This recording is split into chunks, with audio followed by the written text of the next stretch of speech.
Bien-aimés dans le Seigneur, à présent, nous voulons passer à la parole. Nous allons dédier ces instants où nous voulons écouter la voix du Seigneur.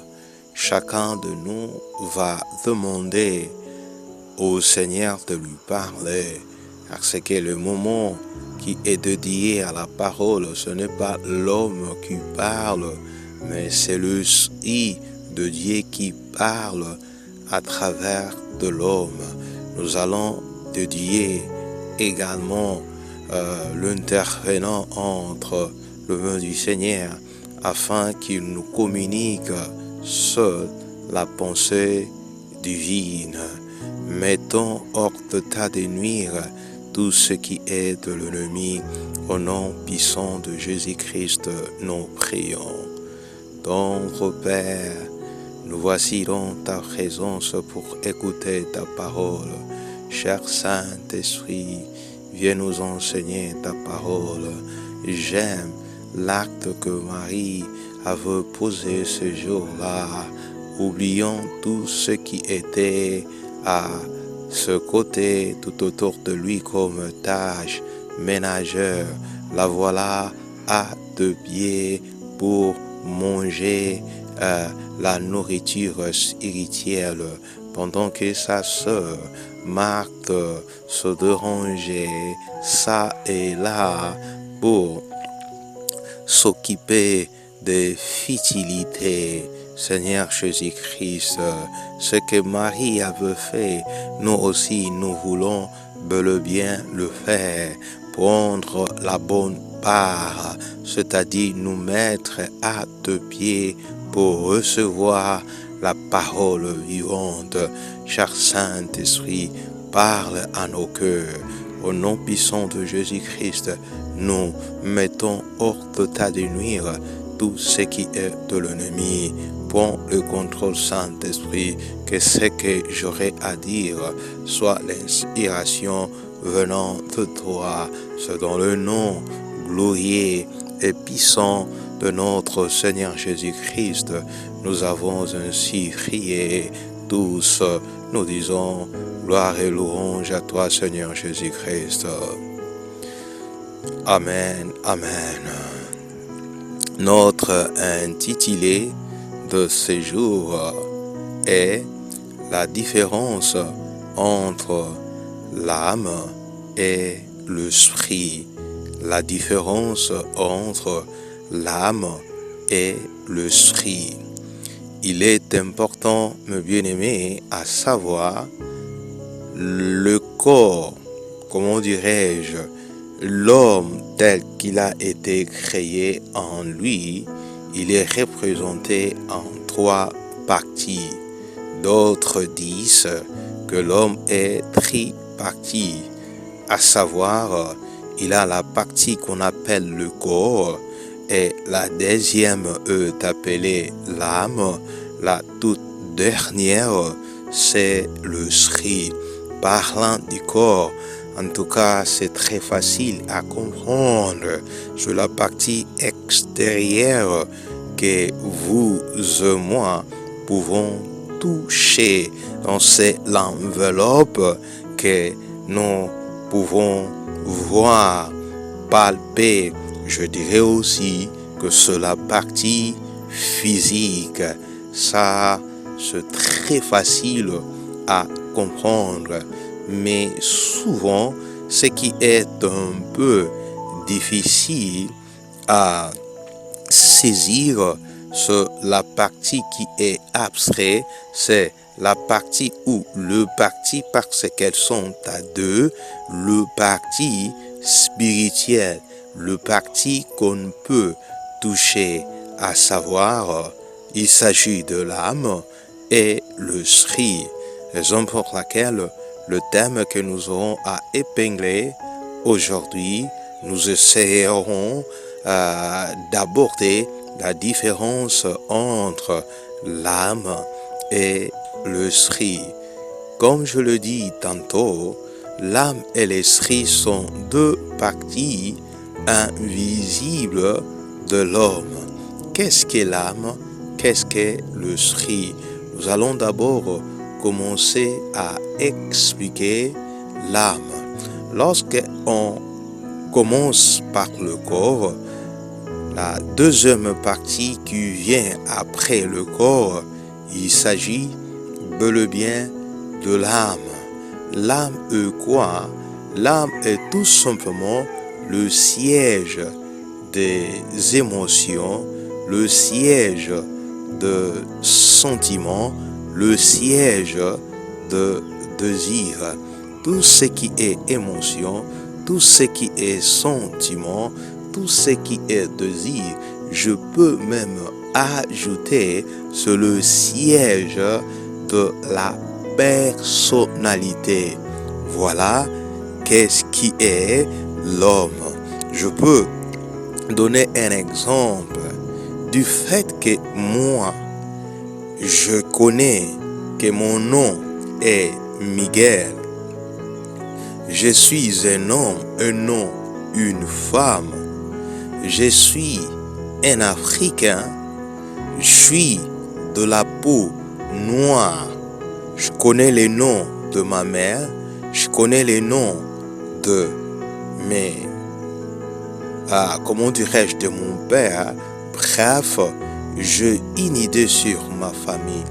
Vous voyez, toutes ces informations, leur siège se trouve dans l'âme. Raison pour laquelle nous avons dit, l'âme, c'est aussi le siège de la personnalité. Tel que vous êtes là. Si vous connaissez les informations là sont assises dans votre âme. Elle est le siège de la personnalité. Et nous allons aussi parler des émotions, tout ce que nous sentons comme émotion, sentiment quelconque, trouve son siège, sa demeure dans l'âme. À présent, nous allons essayer un tout petit peu toucher les Écritures pour essayer de démontrer ce que nous sommes en train de dire provient aussi des Écritures où la parole de Dieu l'appuie. Nous allons faire la lecture dans le livre de Luc et j'ose croire que nous bénéficierons un bon nombre de choses par rapport à ce passage. Je m'excuse. Le premier passage que nous aurons à lire, il s'agit bel et bien du livre de Psaume, le chapitre 42, strophe 6. Dans d'autres versions, ça pourrait être numéro 7 au lieu de 6. Je lis au nom du Seigneur Jésus-Christ. Mon âme est abattue au-dedans de moi. Aussi, c'est à toi que je pense depuis le pays du Jourdain, depuis l'Hermon, depuis la montagne de Mithia. Et si nous lisons Psaume 35, le strophe 9, ici on nous dit, je lis au nom de Jésus, et mon âme aura de la joie en l'Éternel, de l'allégresse en son salut. Il y a encore un passage dans l'Évangile, j'aimerais lire cela, ce Matthieu chapitre 26, nous sommes au verset 38e. Je lis au nom de Jésus. Il leur dit alors, ici c'est le Seigneur Jésus-Christ qui parle, mon âme est triste jusqu'à la mort. Restez ici et veillez avec moi. Vous voyez, mes bien-aimés, tout ce passage que nous venons de toucher nous démontre effectivement l'âme est le siège des émotions. Le Seigneur Jésus-Christ, pendant qu'il était proche ou au soir de sa mission, lorsqu'ils sont allés à Gethsemane, c'était pour prier, si je ne m'abuse, l'histoire nous rencontre qu'il est arrivé à un moment de sa vie, son âme était triste. Et quand on parle de la tristesse, c'est en quelque sorte une émotion ou un sentiment. Et plus loin, dans le psaume, nous voyons le chantre en train de dire « Mon âme est abattue ». C'est la déception. C'est un sentiment qui provient de l'âme. Et le psaume 35, 9, là, on confirme quelque chose de très important. Ici, on ne parle pas d'un sentiment négatif, mais plutôt, ça sonne très positif. Qu'est-ce que les Saintes Écritures nous disent par rapport à ce passage? On dit, mon âme aura de la joie. Quand on a la joie, quand on a la tristesse, retenez que ceci provient de l'âme. C'est la raison pour laquelle nous disons l'âme est le siège des émotions, de sentiments. Elle est aussi la demeure de la personnalité.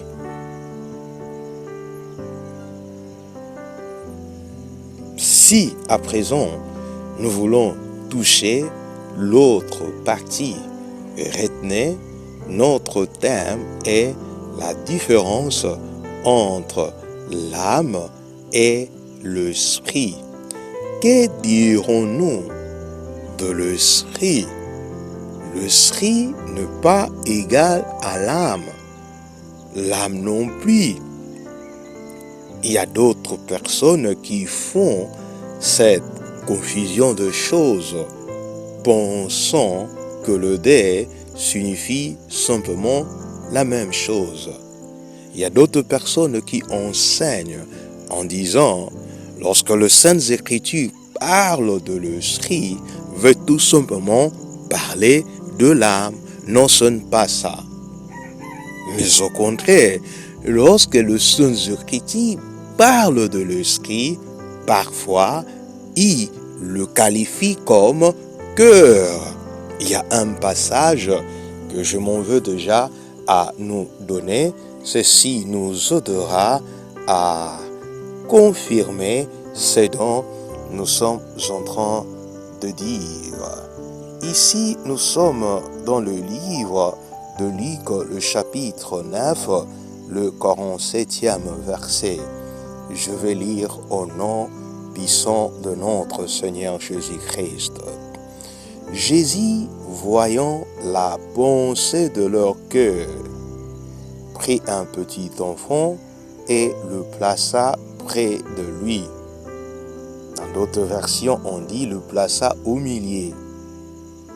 Et par rapport à la pensée de leur cœur, il y a d'autres versions également qui ne parlent pas de leur cœur, mais plutôt de leur esprit.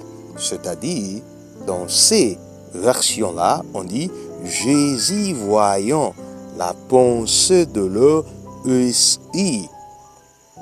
Nous comprenons que la pensée ne provient pas de l'âme, mais plutôt de l'esprit.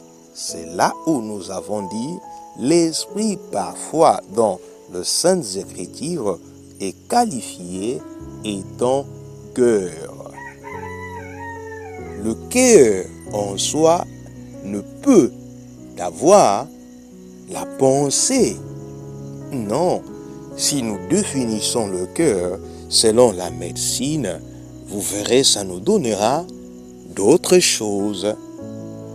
Mais quand la Bible parle du cœur, il veut tout simplement aborder l'esprit. Bref, nous pouvons définir l'esprit étant le siège. Plutôt bref, nous pouvons définir, l'esprit étant le siège des pensées ou encore des idées. Retenez une chose, bien-aimés, chaque fois que vous avez une idée, chaque fois que vous avez une pensée, ce que vous devez savoir, cela vous provient de l'esprit. Ça, c'est très important. Cela nous provient de l'esprit. Ça ne vient pas de l'âme. Alors l'esprit est le siège des pensées ou des idées. Le combat, nous, chrétiens, avons, c'est un combat aussi au niveau de l'esprit. Pourquoi? Parce que l'esprit est le siège des idées, de pensées. Ça, c'est très important. Quand nous parlons des idées, quand nous parlons de pensées, il y a des fois nous faisons des idées erronées, des idées qui ne sont pas propres devant le Seigneur. Il y a aussi des moments où nous avons de belles idées. Tout ça, leur siège, c'est l'esprit. Ça, c'est très important.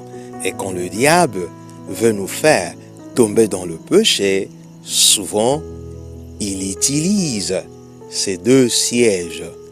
Parfois, il vient dans l'esprit pour déposer, pour envoyer de mauvaises pensées. Peut-être tel que vous êtes là, vous avez déjà eu de mauvaises pensées dans votre tête. Et vous vous dites, mais qu'est-ce que je suis en train de penser? Ça, ce n'est pas digne de moi. Ça, ce n'est pas propre à un enfant de Dieu. Il y a des fois aussi, vous développez une certaine émotion, un sentiment qui n'est pas propre. Tu développes un sentiment vraiment qui tape à côté.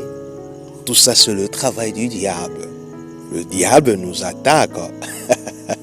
Ça peut être au niveau de l'âme, ça pourrait aussi être au niveau de l'esprit. Et n'empêche qu'il puisse nous attaquer au niveau du corps. Et raison pour laquelle, dans les jours qui viennent, nous parlerons de la sanctification dans ces trois dimensions, c'est-à-dire la sanctification au niveau du corps, de l'âme et de l'esprit.